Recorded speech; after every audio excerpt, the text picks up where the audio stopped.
Hello friends, today we are starting with the chapter number 18. The name of our chapter is Body Fluids and Circulations. In this chapter, we have to study about the fluids present inside our body and the transportation and the circulation of the blood. So first, we have to study two types of systems in this chapter.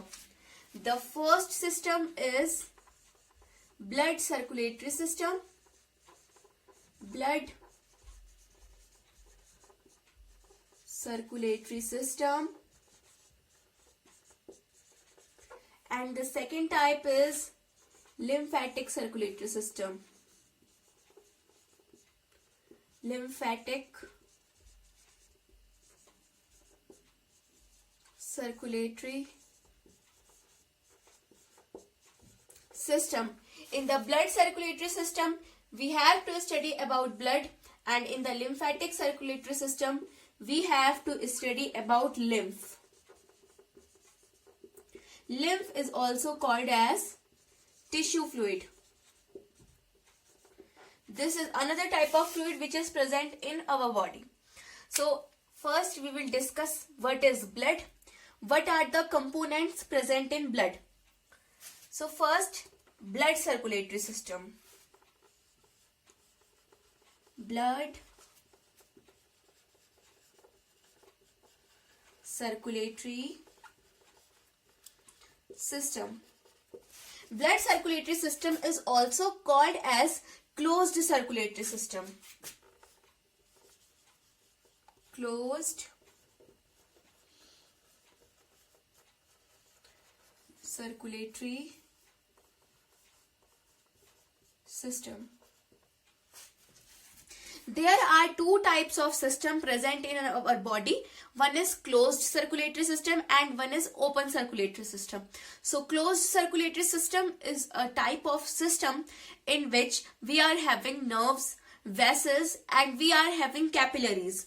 And the oxygenated blood is reaching to every cell by the help of a capillary. But in the open circulatory system, we are able to see that the cells are bathed in the blood. They are directly taking the oxygen from the blood and the blood is flowing. So this is the difference between open and closed circulatory system. So blood circulatory system is a closed circulatory system. And in this system, we have to study about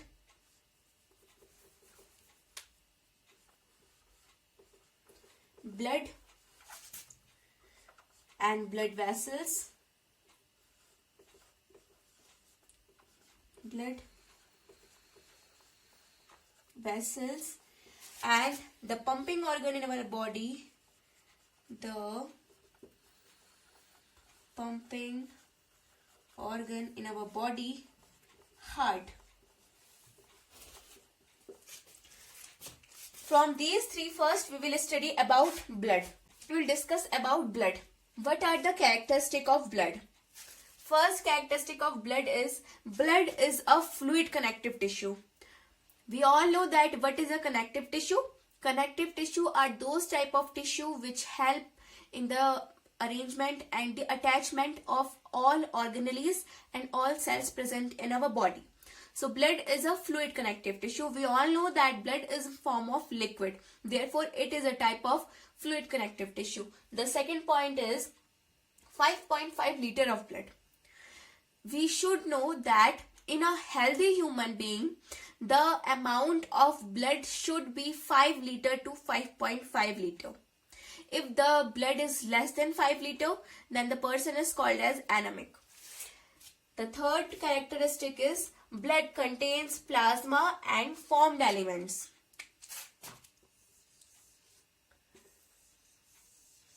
These are the two components which are present in blood, and the plasma is mainly 55% and the formed elements are 45%.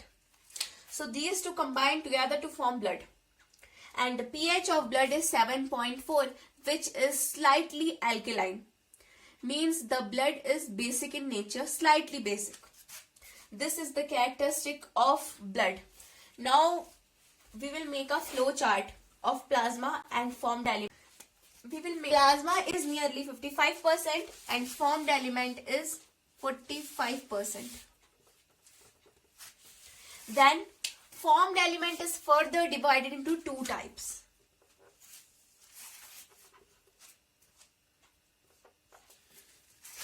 One is platelets and the second is blood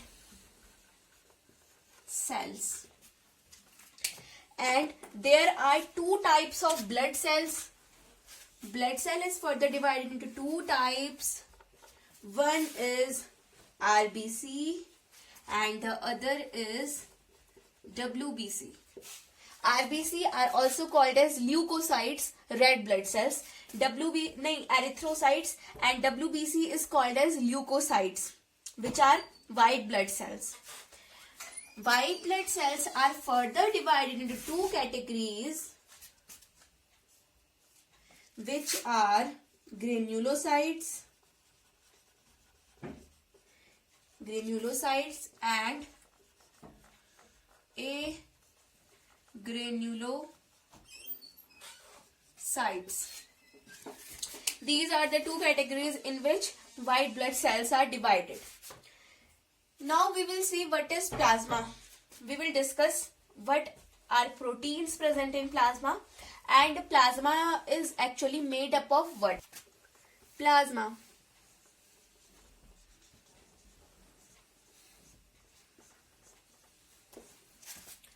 We know that 55% of the blood is plasma, and inside plasma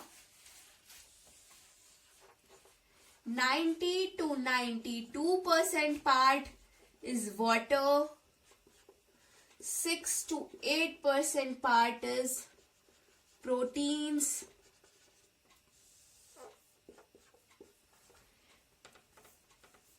minerals and other substances.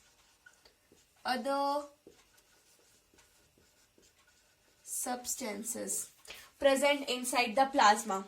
And what are those other substances which are present inside the plasma? Those are enzymes, gases, hormones, ions, and other materials are come under other substances present in plasma. Minerals are also present in plasma. 90 to 90% water is made by plasma, and 6 to 8% proteins are present in plasma. And what are the types of proteins which are present in plasma are albumin, globulin and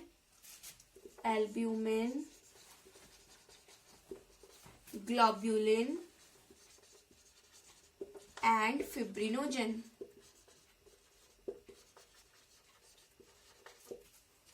These are the three types of proteins which are present inside the plasma. In these three types of protein, albumin is the most abundant protein, and fibrinogen is called as clotting protein. Clotting protein or clotting factor. And globulin is of three types: alpha globulin, beta globulin and gamma globulin. In this we have to study about gamma globulin, which helps in the immune system.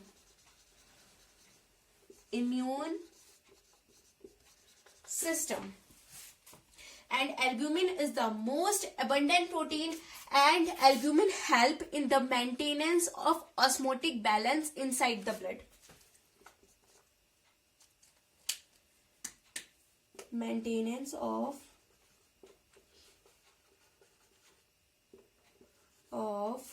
osmotic balance. This is the function of albumin, this is the function of globulin, and this is the function of fibrinogen. Now, what will happen if the clotting factor fibrinogen is removed from this plasma. Plasma minus clotting factor. What will happen if clotting factor is removed from the plasma? For example, this is a test tube. And if we will keep blood in this test tube and it is remained untouched for a night, the next day we are able to see that the RBCs will settle down.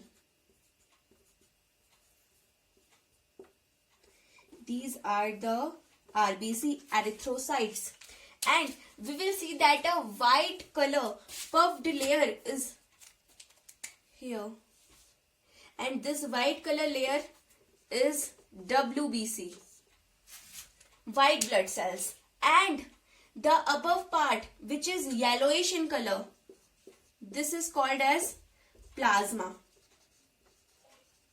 And the plasma contains 3 proteins: albumin, globulin and fibrinogen.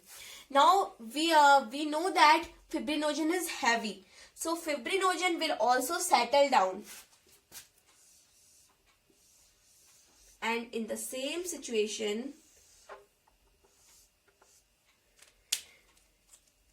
these are the RBCs and this is WBC, white color layer, and above WBC layer we have plasma, but now plasma is without clotting factor. Suppose these are the clotting factor, these are fibrinogen proteins. So we are able to see that we are having a liquid which is called as serum. So the serum without clotting plasma, without clotting factor is called as serum, and the serum is used in biological labs for the test, and the serum is now not able to further clot, means the smallest unit which can clot in the blood was plasma, and after plasma serum is not able to clot. So this was the introduction about this chapter. We have discussed plasma, which is present inside blood. Thank you.